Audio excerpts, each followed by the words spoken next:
चापोलीत राष्ट्रवादीची record break विराट सभा. सहकार मंत्री बाबासाहेब पाटील यांची प्रमुख उपस्थिती. चापोलीच्या इतिहासातील पहिलीच रेकॉर्ड ब्रेक विराट सभा.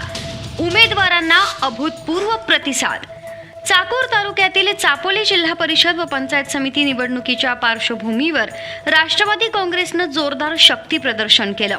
सहकार मंत्री नामदार बाबासाहेब पाटील यांची प्रमुख उपस्थितीत राष्ट्रवादी काँग्रेसच्या चापोली जिल्हा परिषद गटाच्या उमेदवार रंजनाताई भालचंद्र चाटे, चापोली गणाचे उमेदवार गजानन बालाजी होनराव तसंच अजनसोंडा बुद्रुक गणाच्या उमेदवार सुप्रिया नरेंद्र हाके यांच्या प्रचारार्थ दिनांक 4 फेब्रुवारी रोजी रात्री 8 वाजता चापोली इथं भव्य विराट सभा पार पडली. या सभेस चापोली गावासह संपूर्ण चापोली जिल्हा परिषद गटातील सर्वच गावातून नागरिक, महिला, युवक व ज्येष्ठ नागरिक मोठ्या संख्येने उपस्थित होते. उपस्थित नागरिकांचा उत्स्फूर्त प्रतिसाद पाहता संपूर्ण परिसर राष्ट्रवादीमय झाला होता. विशेष म्हणजे महिलांची लक्षणीय उपस्थिती ही या सभेचं वैशिष्ट्य ठरली.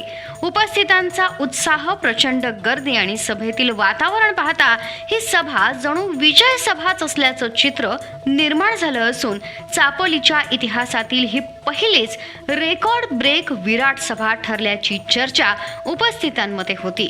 7 तारखेला जिल्हा परिषद आणि पंचायत समितीची होऊ घातलेली निवडणूक आहे. आमचे उमेदवार हे सक्षम आहे, पैशानं सक्षम नाही, कामानं सक्षम आहे आणि तळागाळातले प्रश्न त्यांना माहिती आहेत. गोरगरीब लोकांचा रोजचा संबंध आहे, प्रश्नाची जाणीव आहे, म्हणून आम्ही अशा प्रकारचे चांगले उमेदवार दिलेले आहेत. चापोली गटाच्या विकासासाठी काय विजन असणार आहे?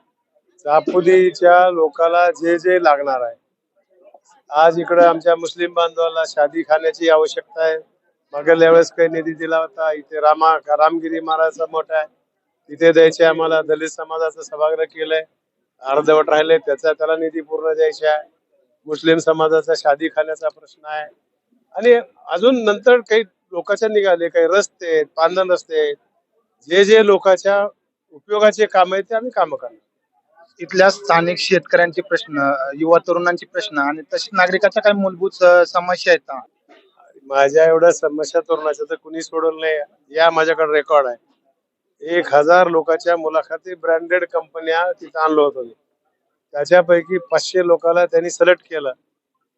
आणि आता व्यापार आहे, व्यापारामध्ये पोर आले पाहिजेत, शेतीमध्ये तरुण पोर आले पाहिजेत.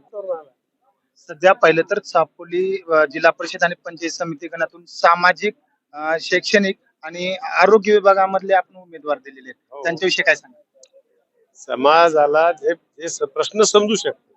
आज आमची भगिनी MA शिकलेली आहे, टीचर आहे, शिक्षक प्राध्यापिका आहे. तिला जे काही ताबडतोब लक्षात गेल्या तर सायकोलॉजी कळणार आहे. तुमची सायकोलॉजी मला कळू शकते, दुसऱ्याला काय कळणार आहे? अरे जे तोंड बघून जमत नाही, त्याचं एक सिस्टीम आहे.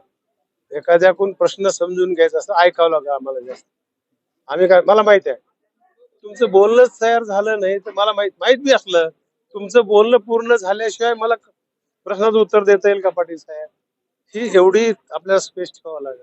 हे साधं काम नाही आहे. 200-400 लोक मला रोज भेटायचं, डोसकं जाम होऊन जात आहे.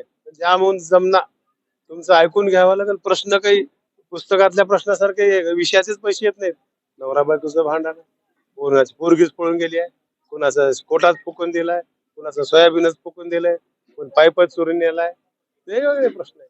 तिथं जर म्हणलं आमदाराचं काम आहे का, अरे हे बी आमदाराचंच काम आहे, त्याला दुसरं कोणी वाटच ना.